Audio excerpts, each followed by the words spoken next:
Bom,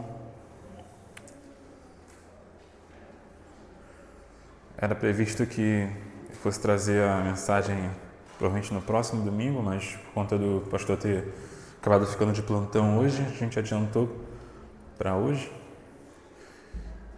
Mas, irmãos, como já foi dito aqui, continuem sempre a orar por todos que se encontram sempre, talvez esteja com algum problema, seja uma enfermidade, seja o que for, que estejamos orando realmente sempre uns pelos outros. Nunca nos esqueçamos de orar uns pelos outros. Vamos sempre estar nos mantendo, né? Mantendo uns aos outros. Amém? Bom, quero iniciar aqui contando uma história. Estou aqui procurando aqui onde é que eu deixei anotado. Aqui. Quero trazer aos irmãos uma curiosidade, história, não sei, pode ser, mas que para dar início a tudo isso que vamos estar conversando hoje aqui. Existe uma história, um fato, né, na verdade, que é dito, que há muitos anos atrás, não sei em que época exatamente, certos caçadores, principalmente nas regiões da Ásia, né, Oriente ali, tudo mais, existia a prática de, né, naquela época, caçar para se alimentar, né? Por isso que estou dizendo que já faz um tempo, né? E um dos animais que era caçado, né? Vamos dizer assim, tinha a caça para poder comer, consumir da carne, era o macaco, né? Aqui pode parecer meio estranho, mas em alguns países era comum.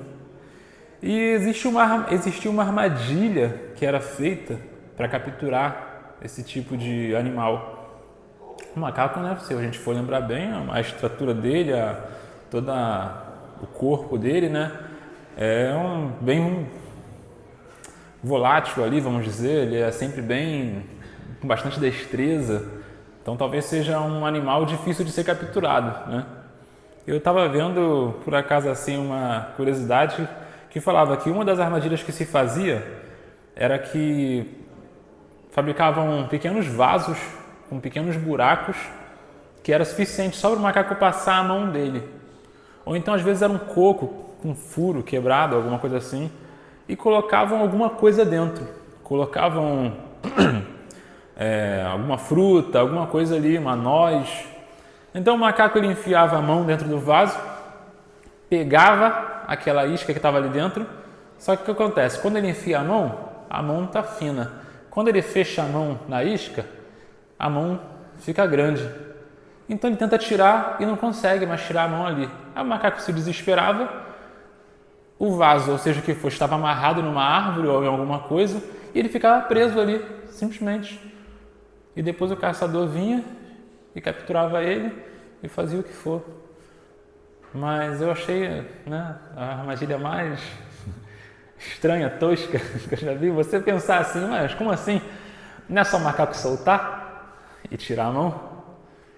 Pois é, bem estranho, mas funcionava e muito bem. Hoje em dia, nos tempos atuais, isso é utilizado para vários estudos, até sobre a questão do próprio ser humano. Né? É usado em muitas reflexões. Você procurar na internet armadilha de macaco, você vai ver um monte de reflexão em cima disso hoje em dia, que as pessoas trazem por conta de quê? Reflexões sobre o problema do apego, o problema que as pessoas, nós seres humanos, temos com o apego às coisas. Aquele macaco poderia simplesmente soltar aquela isca e ir embora, mas pelo desespero dele de querer fugir, ao mesmo tempo não querer soltar aquilo ali que ele capturou, aquela comida que ele conseguiu, ele era simplesmente levado, era caçado de uma maneira que pra gente agora pode parecer engraçado. E daí é muito dito, né? Como eu disse, várias reflexões em cima de quê? Né? Que nós costumamos rir dessa história, né? Mas fazemos, como seres humanos, exatamente a mesma coisa. Quantas vezes a gente vive de punho fechado, agarrado a alguma coisa, agarrado talvez ao nosso ego, agarrado a algum emprego, agarrado a relacionamentos às vezes que não são benéficos, ou agarrado a vícios, seja o que for. O ser humano vive diversas vezes de punho fechado, agarrado a alguma coisa, às vezes chega a entrar em desespero tentando fugir daquilo. Mas ao mesmo tempo que está tentando fugir, ele não consegue entender que é só ele soltar. E também é pego, né? É capturado por esse apego que ele mesmo criou. Há 2000 anos atrás, Jesus olhou nos olhos dos homens que viviam tentando salvar as próprias vidas. E ele olhou para essas pessoas e virou a lógica deles totalmente pelo avesso. Ele tentou ensinar algo muito estranho, talvez, para eles naquela época, não fez sentido, e para muitos hoje em dia, talvez ainda não faça sentido. E é por isso que eu estou trazendo essa palavra aqui hoje. Porque Jesus pregou muitas coisas, Jesus trouxe palavras que foram de um confronto para muita gente, conflito para muita gente, e que simplesmente ouviu essa palavra e decidiu deixá-la de lado. Mas tiveram outras pessoas que aceitaram essa palavra, que tentaram entender essa palavra, e daí temos que estes que decidiram perder a sua vida, na verdade, a encontraram de verdade. E é o que a gente tem em Mateus 16, se quiser colocar aí. Mateus 16, 24 e 26. Vamos estar lendo essa passagem. Aumentei demais.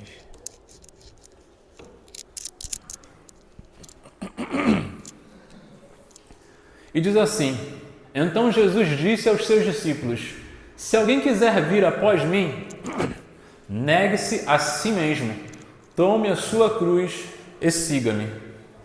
Pois quem quiser salvar a sua vida, a perderá, mas quem perder a própria vida por minha causa, a encontrará.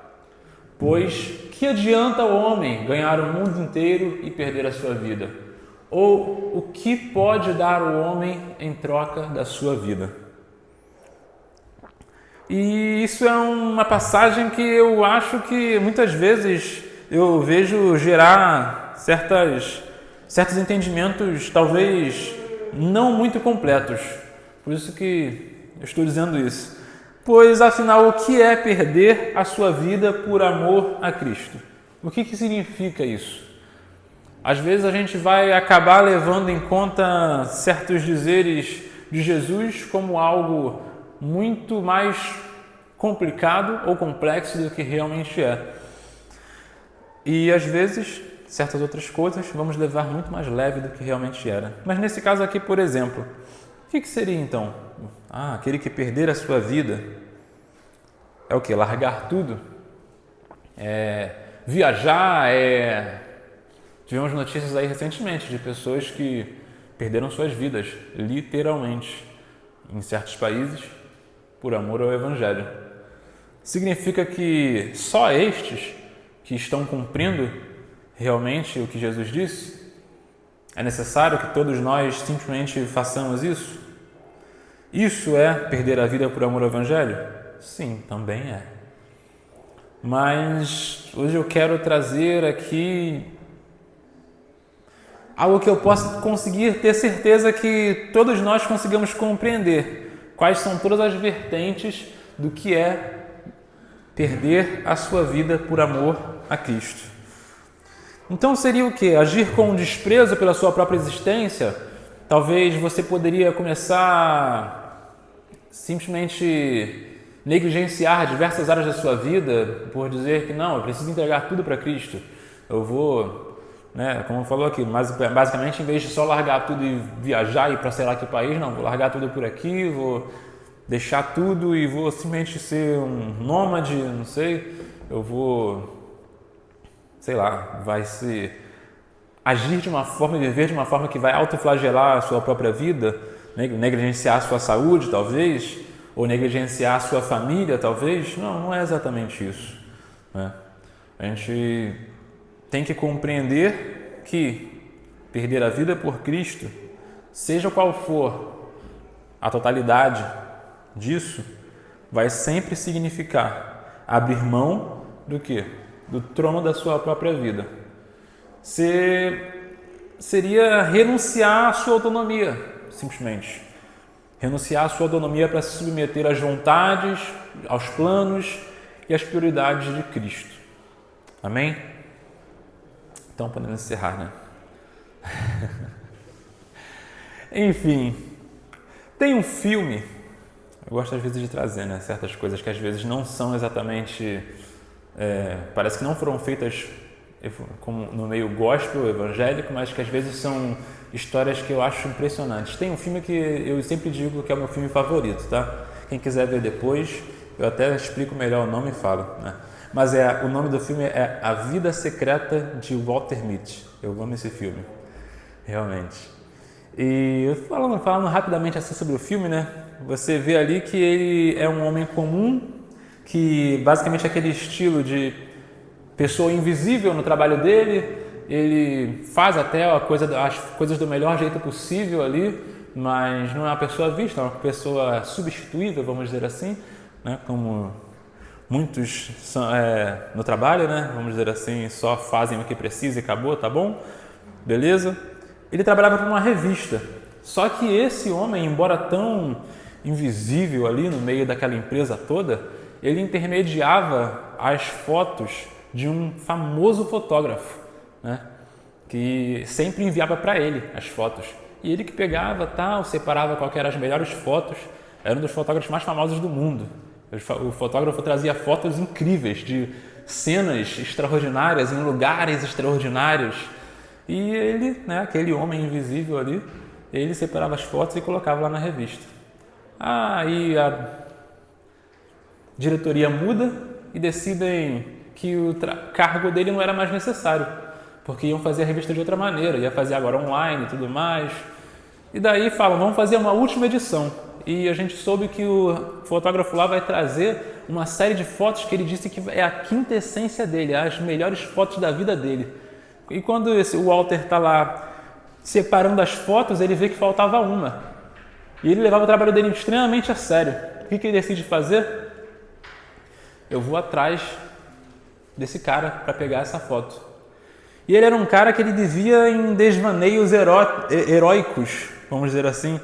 Várias coisas aparecem no filme, ele imaginando, ele fazendo coisas incríveis, mas era só na imaginação dele. Quando ele vai olhar, ele está só olhando para a situação, imaginando tudo de incrível que ele podia estar fazendo naquele momento ali.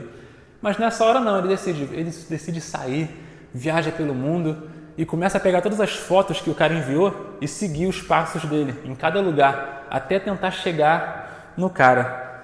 E isso proporciona o que a ele? Que em vez dele ver a vida do cara pelas fotos, ele começou a viver coisas extraordinárias também que ele só via por imagens.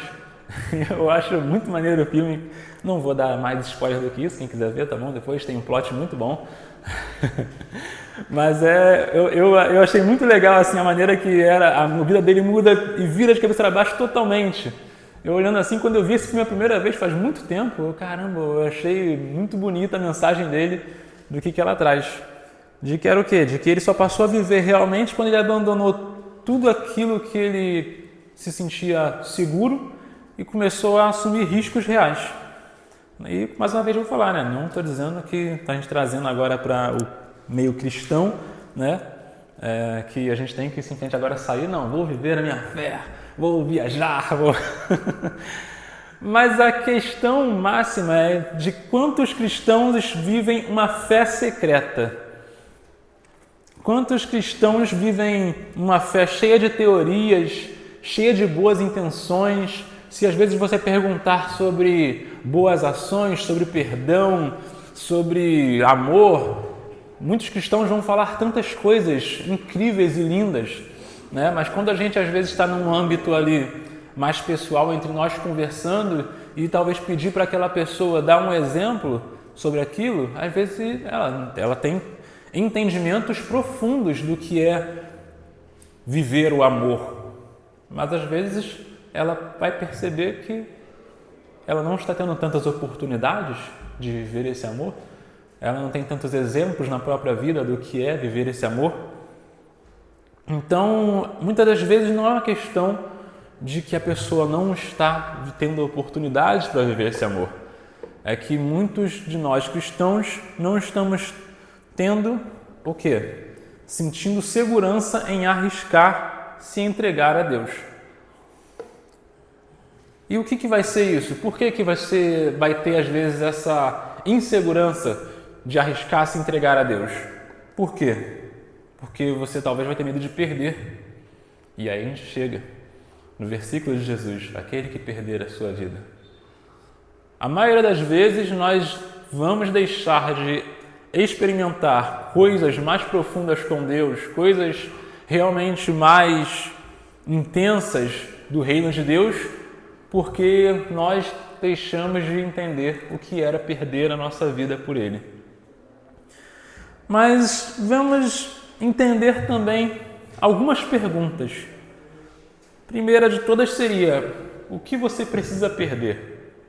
Para a gente avançar no nosso contexto aqui, a gente precisa compreender o que é indispensável identificar que precisa ser deixado para trás.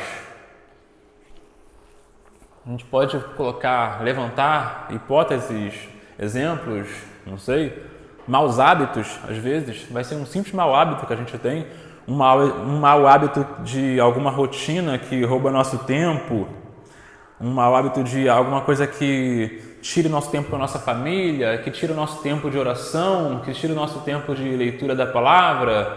Às vezes uma coisa simples, né? Uma mudançazinha simples que a gente podia ter no nosso dia a dia, vai gerar várias coisas. Prática de pecados, né? Realmente também, às vezes que estão entranhados na pessoa, pecados de estimação, que a gente costuma falar muitas vezes, são às vezes vícios ocultos, e coisas que às vezes a gente só vai achar que não, isso é tolerável e vai seguir em frente, mas às vezes esse tolerável está sendo algo que está minando ali, que você não vai ter coragem de tentar perder aquilo, o seu ego, a necessidade talvez de estar certo, a necessidade de elogio, a necessidade de atenção, carência, a sua zona de conforto, diversas coisas a gente pode enumerar e exemplificar aqui. Mas eu gosto muito de uma frase que o nosso pastor uma vez falou aqui, que não lembro a frase exata, né? Mas é nesse sentido, que é: por que você se preocupa tanto com o que você não tem que fazer, quando você deveria se preocupar com o que você tem que fazer? Então, aqui não é uma questão de entender o que você precisa perder para isso, mas o que você vai ganhar. Convenhamos que na prática perder coisas ruins é o quê? O que é perder coisas ruins para a gente? É perca? Não, é lucro. Toda vez que a gente perde algo ruim, vai ser lucro, vai ser ganho.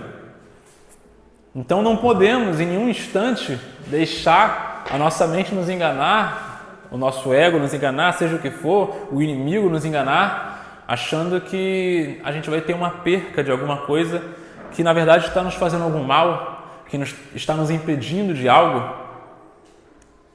Ninguém lamenta perder uma doença, né? Ninguém lamenta perder uma dívida, ninguém lamenta perder um fardo pesado, lamentar perder um problema. Poxa, naquela época que eu tinha aquele problema, eu era feliz, que eu me sentia vivo.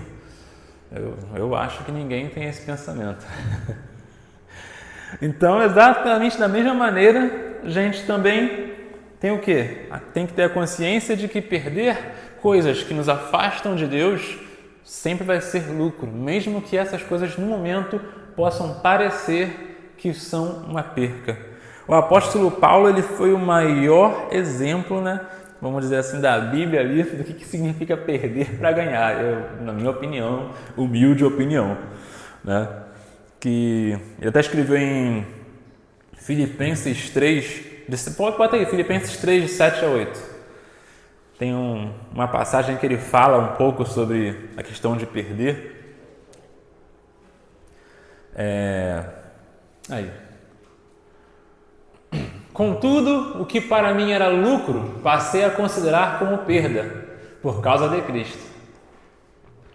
Mais do que isso, considero tudo como perda comparado com a suprema grandeza do conhecimento de Cristo Jesus, o meu Senhor, por quem perdi todas as coisas e as considero como esterco para poder ganhar Cristo. Só esses 2 versículos. Apóstolo Paulo, antes de ser o apóstolo Paulo, era um homem muito estudado, muito conhecido entre todos. E a gente já sabe a história do apóstolo Paulo, né? Mas a gente percebe ali que ele não perdeu a identidade dele. Ele, na verdade, encontrou a verdadeira identidade dele. Então você não está perdendo a sua identidade, você está se livrando de algo, de um lixo, para receber uma vida verdadeira. Simplesmente assim como o apóstolo Paulo falou, considero tudo como esterco. A gente está simplesmente tendo a oportunidade a cada dia, quando Deus nos chama, o Espírito Santo toca o nosso coração, toca o nosso entendimento, toca a nossa mente, de que existe algo a ser retirado, existe algo a ser trocado na nossa vida, existe algo a ser limpo na nossa vida, está nos dando essa oportunidade de trocar algo que é esterco para algo bom. Pode pegar uma água, alguém? Obrigado.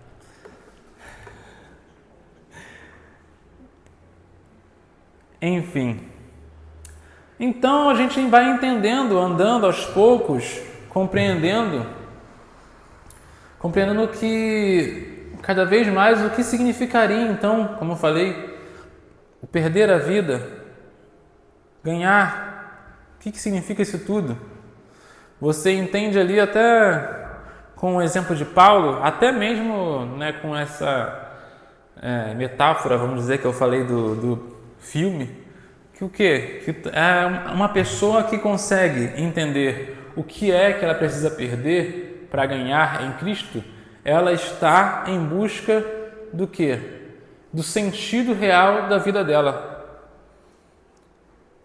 Quando você vai de encontro a realmente deixar de lado, negar a si mesmo, vai de encontro a realmente olhar para o que você tinha antes e não pensar em retroceder, e não pensar em voltar atrás, não pensar que talvez você tenha algum arrependimento de ter deixado aquilo. Você percebeu que você encontrou sentido na sua vida. O que faz realmente sentido é uma vida com Deus. Uma vez até eu estava comentando até numa mensagem mesmo aqui, que um pensamento assim que eu tinha tido em um dia, refletindo sobre diversas coisas, de que por que o ser humano tanto busca felicidade, alegria e prazer em tantas e tantas e tantas coisas, e a gente vê, né, aquele exemplo de quem tem riqueza busca mais riqueza, quem tem talvez diversos prazeres ali que ele consegue alcançar na vida dele, ele a cada dia mais tenta procurar mais e mais prazer naquilo que ele tem. Se a pessoa tem um vício, alguma coisa, ele busca cada dia mais e mais daquele vício, porque é assim que vai ser também com Deus. Quanto mais você entender que você necessita dele, que você ama ele e que você só consegue ter plenitude nele, você vai buscar mais a ele, porque você foi criado para buscar cada vez mais. Você foi criado para buscar algo que é infinito. O ser humano foi feito para apenas se conformar com o que é infinito. Então, quando você não tem o que é infinito, quando você não tem aquilo que preenche tudo, você só vai entrar num ciclo. A cada dia, o que te satisfazia antes não se satisfaz mais hoje. E você vai buscar mais e mais e mais e mais. E é isso que vemos. Pessoas que chegam a certo ponto de não conseguir mais ir além do que ela queria. E daí surge o desespero. Daí muitos, às vezes, vão entrar, não sei, em depressão, vão entrar em problemas, vão fazer coisas erradas para conseguir alcançar o que querem. Mas em Deus, não importa o quanto a gente busque, a gente nunca vai conseguir conhecer tudo dele. Então, isso é algo maravilhoso. Porque, embora possa parecer que tipo, não, mas aí quanto mais eu vou tentar conhecer, eu não vou conseguir conhecer tudo. Então, como é que não faz sentido eu tentar conhecer essa pessoa, né? Não, mas é uma coisa maravilhosa você poder, para sempre, ter algo para te preencher, mesmo após essa vida. Temos um exemplo na Bíblia que é bem interessante, se formos parar para perceber um contraste que ocorre no livro de Lucas. Não precisa botar aí.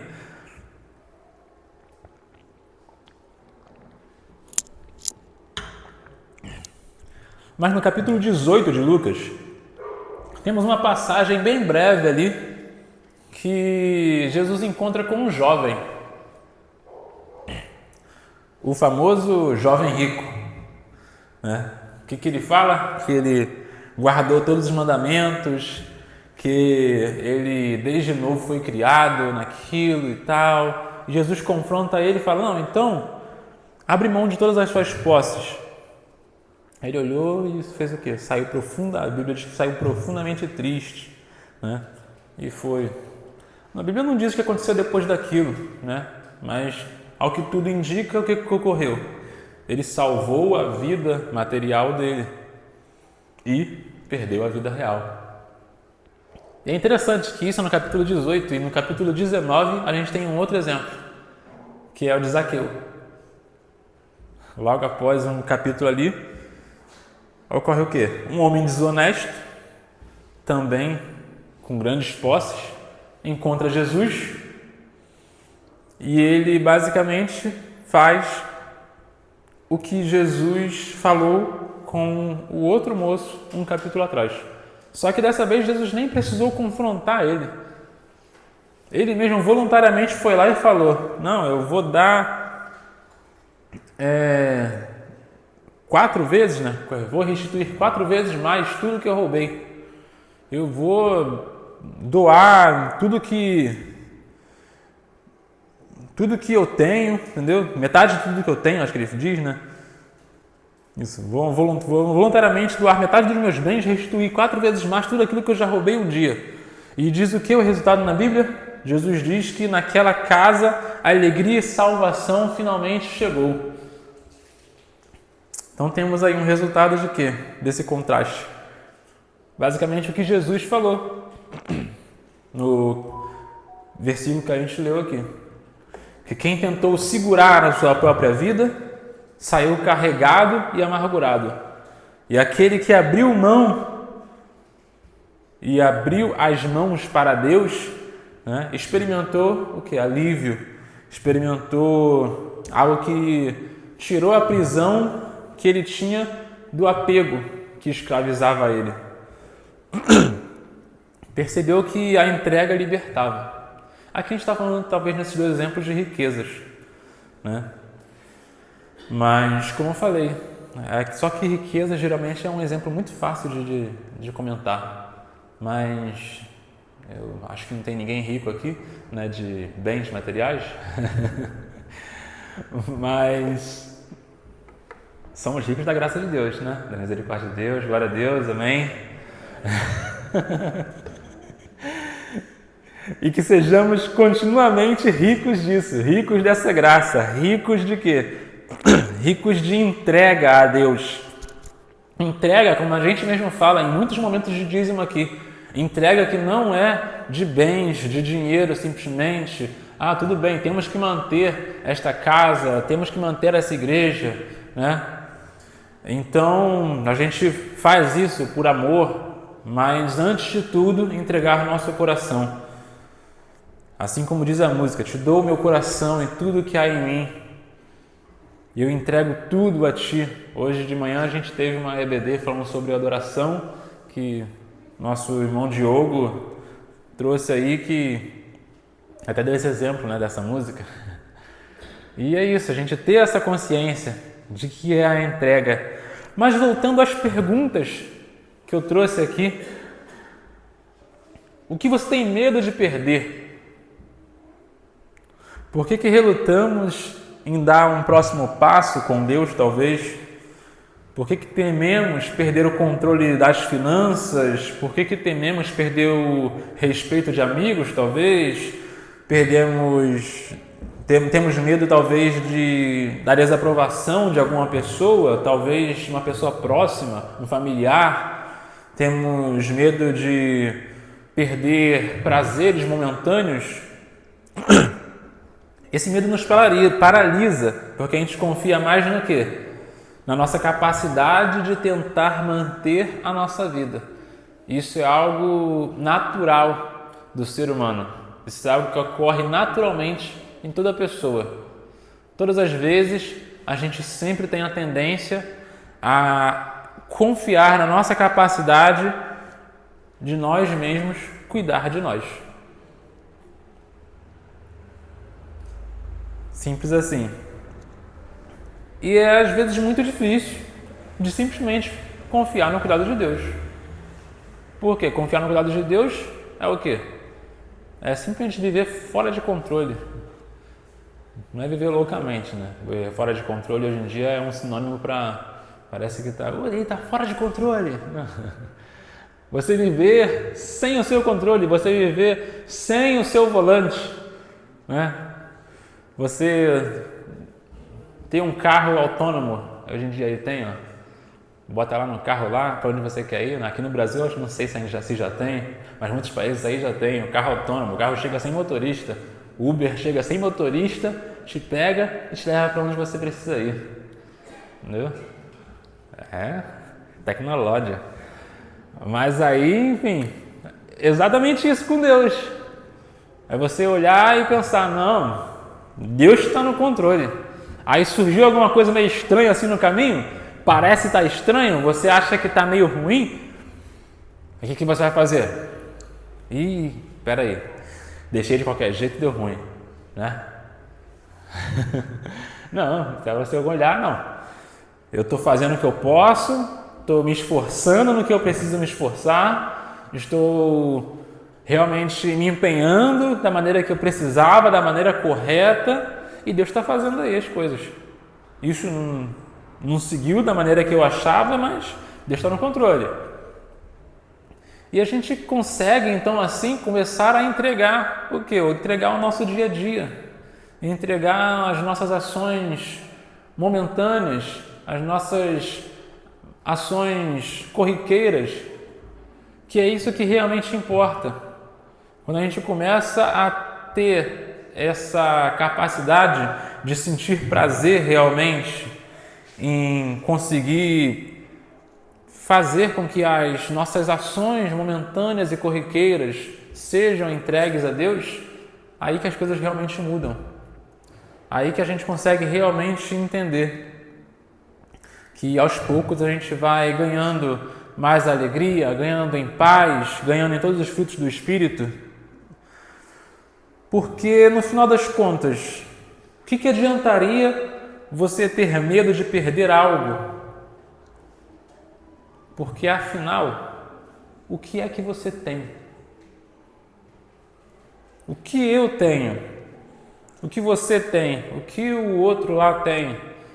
O homem mais rico do mundo? Ou a pessoa com a maior família do mundo?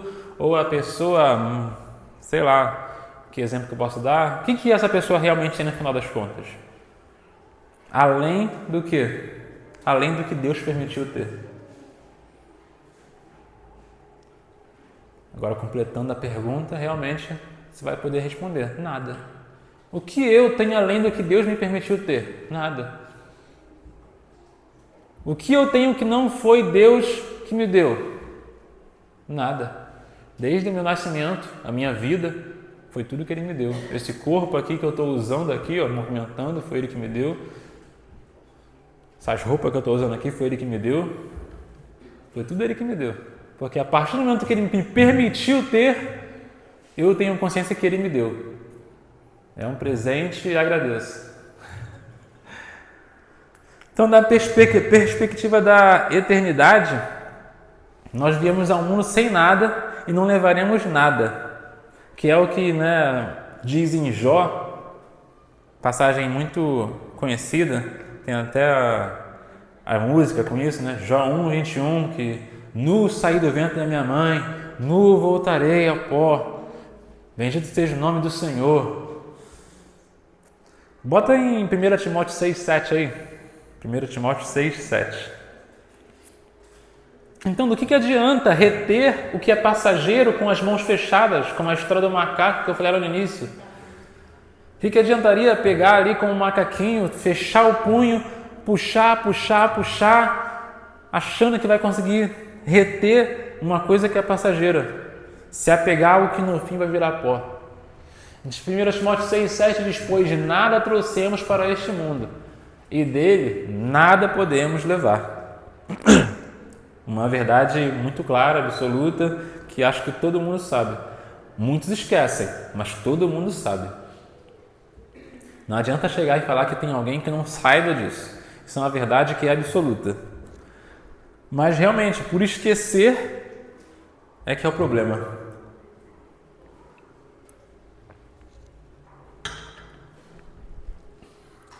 Então, como eu falei, o que você tem além do que Deus te permitiu ter?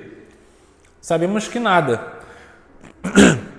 Em 1 Coríntios 4:7 diz assim: pois quem torna você diferente de qualquer outra pessoa? O que você tem que não tenha recebido? E se o recebeu, por que você se orgulha como se não tivesse recebido?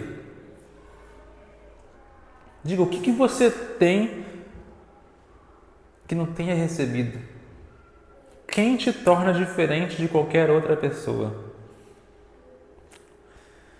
Nossa saúde, nosso fôlego de vida, nossa inteligência, o salário, a família, nossos talentos, absolutamente tudo é simplesmente concessão da graça de Deus. Nós não temos mérito em nada. Nada.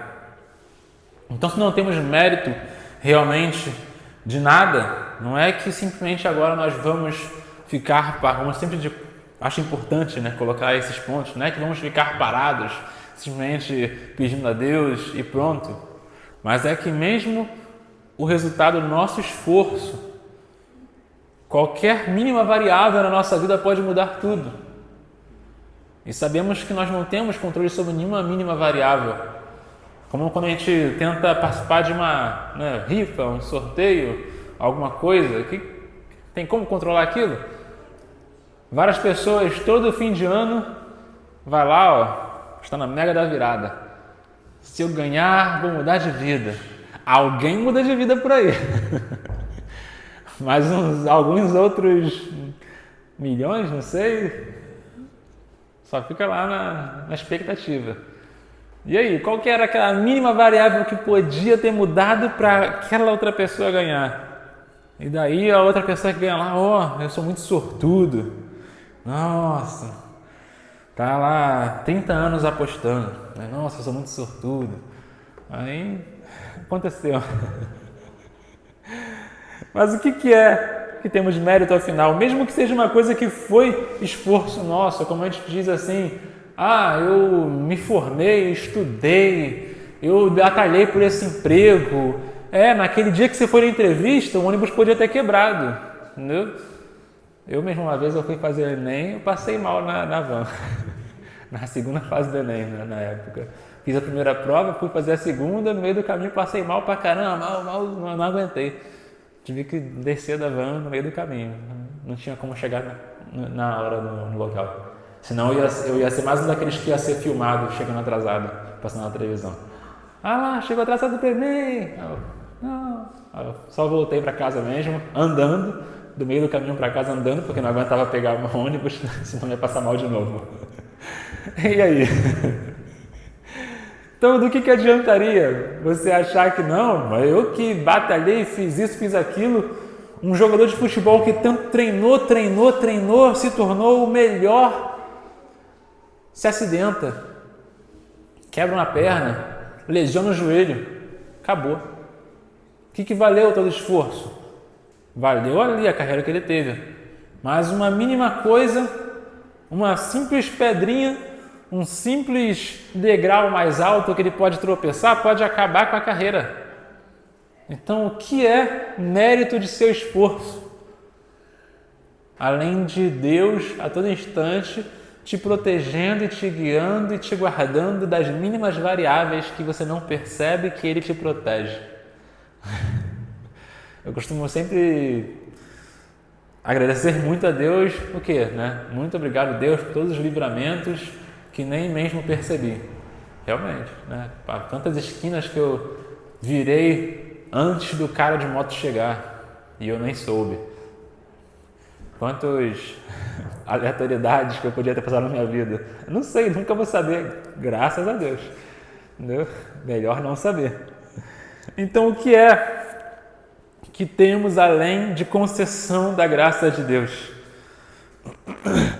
Então, se temos tudo vindo de Deus, tudo que temos, como eu falei aqui, nossa família, nossos bens, nosso talento, nossa força.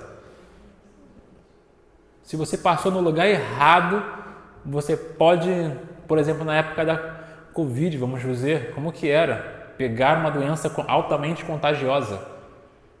Alguém tinha algum controle? Você podia botar máscara, se usar álcool, isso, aquilo, mas se você passou no lugar errado, botou a mão no lugar errado, na hora errada, você podia pegar a doença, mesmo com toda a proteção do mundo.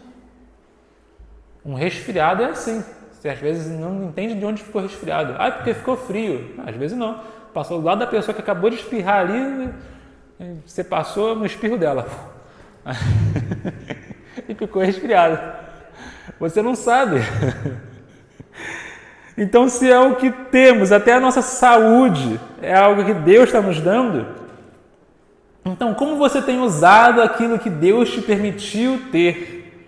Que aí sim é a pergunta real que a gente chega da nossa mensagem de hoje. O que é que você tem e como você tem usado isso que, como dissemos aqui, Deus te permitiu ter? A grande questão bíblica não é o que eu tenho, mas como eu administro o que eu recebi. Seu tempo tem servido aqui. Seus recursos, eles abençoam a sua casa, abençoam a comunidade, seus irmãos, abençoa realmente a sua vida ali? Ou seus recursos estão alimentando algum capricho pessoal seu, talvez? Os seus dons, o que você tem feito com os seus dons? Você tem desempenhado realmente os seus dons na casa de Deus, no reino? Ou no reino significa muito mais do que aqui na igreja. Na igreja é muito importante. Também não cheguemos naquele ponto de falar que não, é importante eu fazer minha parte, não. É muito importante você desempenhar o seu dom na igreja e também fora daqui. Seu dom está sendo utilizado, seja lá onde for, ou você está enterrando ele. Ou ainda pior, como diz a música do nosso falecido irmão Lázaro, mentes brilhantes planejando mal. Mentes brilhantes planejando mal, mas eu não desanimo, pois sou sal. A integridade foi para além, no mundo ninguém ama mais ninguém. Pior ainda, pessoas com talentos incríveis ou dons simplesmente utilizando para algo ruim, algo que não tem proveito. Não, por quê? Para realmente ele ter uma vida plena. Ele está achando que aquele dom ali está sendo bem utilizado, está trazendo retorno para ele, mas no fim não vai ter trazido nada. Então, onde você tem desempenhado aquilo que Deus te deu? Sua família que Deus te deu, como você tem cuidado dela? seja o seu tempo que Deus tem te dado, como você está administrando esse tempo? Como que está sendo a sua mordomia?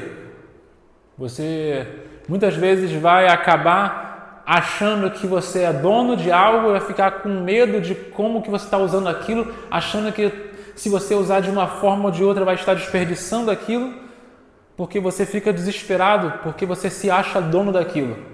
Mas se você compreendesse que você só recebeu, é só um inquilino ali, você ia tentar aproveitar logo da maneira que ele tinha que ser usado. Não exatamente da maneira que você acha que vai te dar mais prazer, acha que vai te trazer mais retorno emocional. Então, perder a vida por Cristo é simplesmente isso.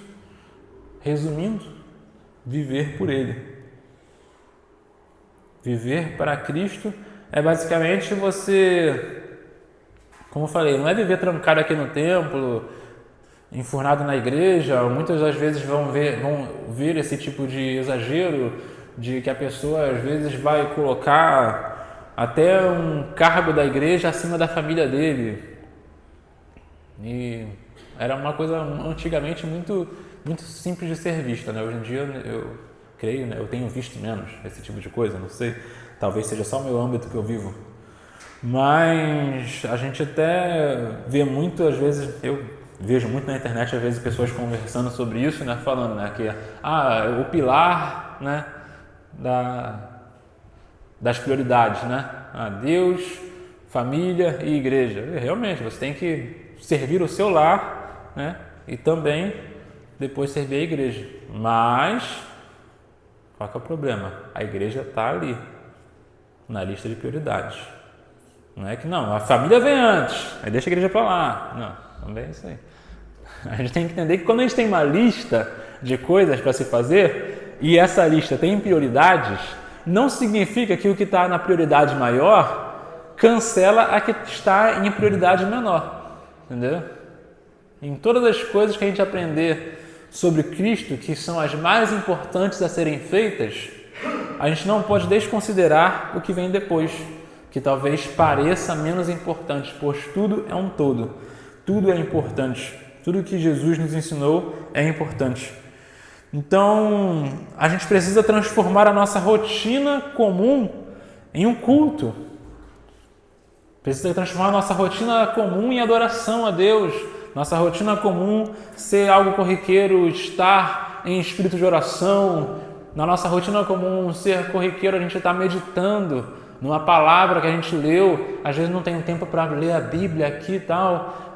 Mas você já parou para pensar que às vezes você vai ter um entendimento muito mais profundo de uma passagem bíblica que você leu há uma semana atrás, talvez, não sei, até que seja um mês, não sei. Mas se você parar em um momento aleatório e simplesmente começar a refletir naquela passagem, você vai estar meditando na palavra. Meditar na palavra não é só ficar ali com a Bíblia aberta, lendo e estudando sobre ela. Meditar na palavra é isso. Pelo menos, por exemplo, comigo, quase todas as mensagens que eu trago aqui, elas nunca vêm a ideia na minha mente enquanto eu estou lendo a Bíblia. Em qualquer outro momento aleatório que eu lembro assim, vem alguma coisa na minha memória, aí conecta com alguma outra coisa, um outro versículo que eu lembro também. Realmente, né?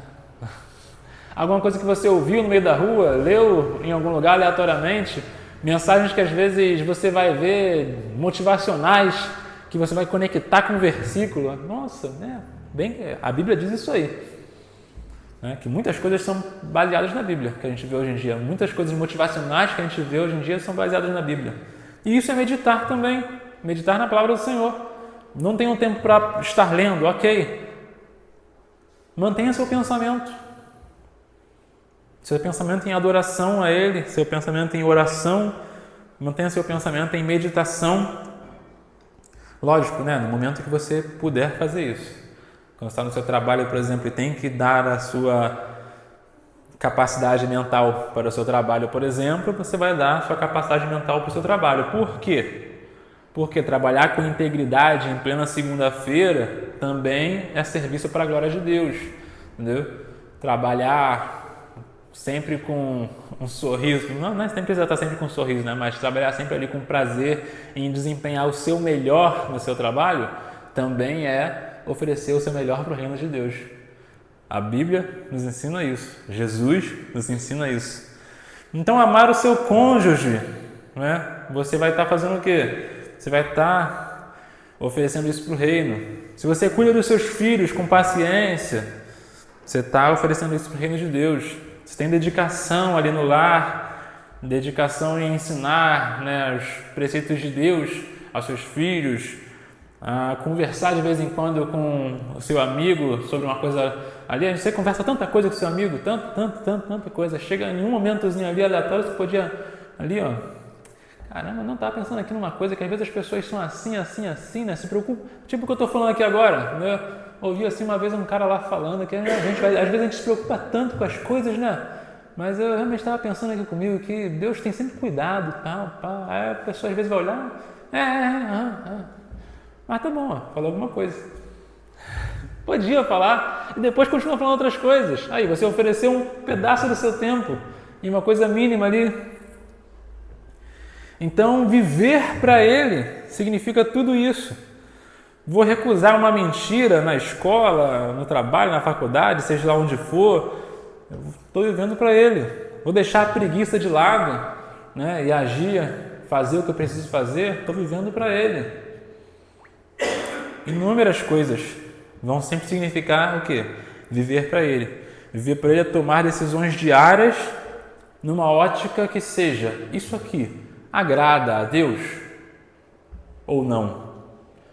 Assim como Davi fazia em diversos momentos, que a gente diz que toda vez que ele ia guerrear, subir a algum local para tentar batalhar com algum povo, toda vez ele chegava e perguntava a Deus, eu tenho que ir lá? A gente estava conversando sobre isso no penúltimo PGM até, agora não mais PGM, o GAF. Mas tudo Davi falava, Deus, eu posso ir? Não posso? É a mesma coisa aqui. Tudo que a gente for desempenhar, que a gente possa ter esse pensamento, esse preceito, isso agrada a Deus, isso aqui vai ter realmente proveito, ou pelo menos não vai ser desproveitoso, vai ser algo que vai desagradar. Se pelo menos não desagradar, já ajuda, né? Mas se você está vendo nitidamente aquilo ali desagrada, aquilo não vai de encontro com o que você entende de Deus, se você está vendo nitidamente que aquilo ali não vai ter proveito mesmo, vai ser algo que não vai ser benéfico, você está vendo nitidamente aquilo, então o que você faz? Você sai do controle daquilo e entrega para Deus. Simples assim. Às vezes não vai ser uma questão de você fugir daquilo. Às vezes é simplesmente você realmente deixar aquilo na mão de Deus. Simples assim. Que não é tão simples na prática, logicamente. A gente fala muito aqui, né? Não, é simples assim. Na prática não é tão simples, eu sei, compreendo. Mas é necessário algo diário, algo que seja constante, porque quando você alcança a constância, você consegue se acostumar com isso, aquilo realmente passa a ser mais simples para você, passa a ser mais leve para você, e você passa, através de várias e várias vezes que você tentou e viu que Deus esteve com você, você passa a ter mais coragem numa próxima vez de fazer de novo, e entregar mais e mais e mais. Mas a partir do momento que você começa a sempre duvidar se ele vai estar ou não cuidando, você vai a cada vez gerar mais dúvida. Inclusive, eu posso te falar que você não precisa começar hoje.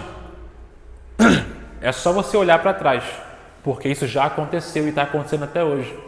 Eu não estou dizendo que a partir de hoje eu vou mudar de vida e eu vou começar a entregar tudo, vou começar a confiar. Não, lembra da sua vida. Começa a meditar em tudo que você viveu. Começa a meditar em todas as coisas que aconteceram. Diversos momentos ali que você pode pensar que, nossa, nesse momento podia ter dado tudo errado. Ou então momentos que você vai pensar, nossa, nesse momento deu tudo errado. mas olha onde eu cheguei. Eu gosto muito de pensar pelo ponto de vista de que veja só você o que Deus colocou na sua mão para ser feito, para acontecer. Olha o quão incrível você é. Tudo que você já conseguiu chegar até aqui. Tem um amigo meu, na verdade, enfim, um amigo meu, não dá mais detalhe, que fez aniversário recentemente. Eu fui falar com ele, né? Ele não é cristão, né? Era um pouco ateu há um certo tempo atrás, então às vezes eu tento falar de uma forma com ele que eu não fique espantando muito ele, né? Aí de vez em quando eu falo algumas coisas assim que ele consigo puxar conversa e tal. Eu falei assim com ele: parabéns, cara, por sobreviver mais um ano aí. Aí isso já gerou assim: né, realmente, né, tá difícil. É isso aí, mas olha só, cara, parabéns, você sobreviveu mais um ano, mesmo na dificuldade, tudo. Olha só do que você é capaz, quanto que Deus tem te ajudado, tem te sustentado, tem te mantido de pé, tudo isso que você já fez, já viveu, entendeu? Então, qual que é, afinal, a paleta de cores da sua vida hoje, né? Qual que é, afinal, a identidade que você tem na sua vida, das suas decisões, do seu caminho, né? Digo a paleta de cores porque as cores que Deus deseja realmente que você pinte seu caminho realmente, né? Ou cores aleatórias que você foi escolhendo pelo caminho, foi vendo ali, acho que essa aqui cabe aqui, acho que depois foi aquela pintura, como é que diz o nome? Abstrata, né? Porque quando estamos em Deus, a gente começa a enxergar a assinatura dele nas coisas que a gente faz. A gente começa a perceber realmente ali, aos poucos, se a gente lembrar das coisas que aconteceram, olhar para trás, a gente vai perceber: não, isso aqui teve o dedo de Deus aqui, movendo isso aqui. Na hora da loucura, a gente às vezes não percebe, mas olha para trás e percebe ali, realmente. As cores ali foi Deus que pintou. E daí, o que vai ter? A direção real dele na sua vida. E o que você precisa soltar, então, das suas mãos hoje? Que você reflita no seu coração, né? Não sejamos como os macaquinhos antigamente, presos com a mão dentro do pote, por simplesmente não conseguir soltar, né, a frutinha, não soltar uma noz, uma coisa que parecia ser essencial por alguma razão, mas na verdade tinha uma floresta inteira para te alimentar ali. Não sejamos como os macaquinhos. O que você precisa soltar da sua mão hoje para finalmente fazer o quê? Segurar na mão de Deus, segurar a vida que Deus planejou para você. Amém? Que o Espírito Santo possa estar completando em nossas vidas, nossos corações, tudo que eu não pude estar falando aqui, mas que possamos compreender nessa noite, refletir o que é verdadeiramente viver para Deus, o que precisamos perder e o que precisamos ganhar verdadeiramente com isso. Temos ganhado realmente ou temos achado que estamos protegendo algo e sofrendo derrotas contínuas sem a mão de Deus na nossa vida? Amém? Vamos orar? Senhor, meu Pai, muito obrigado.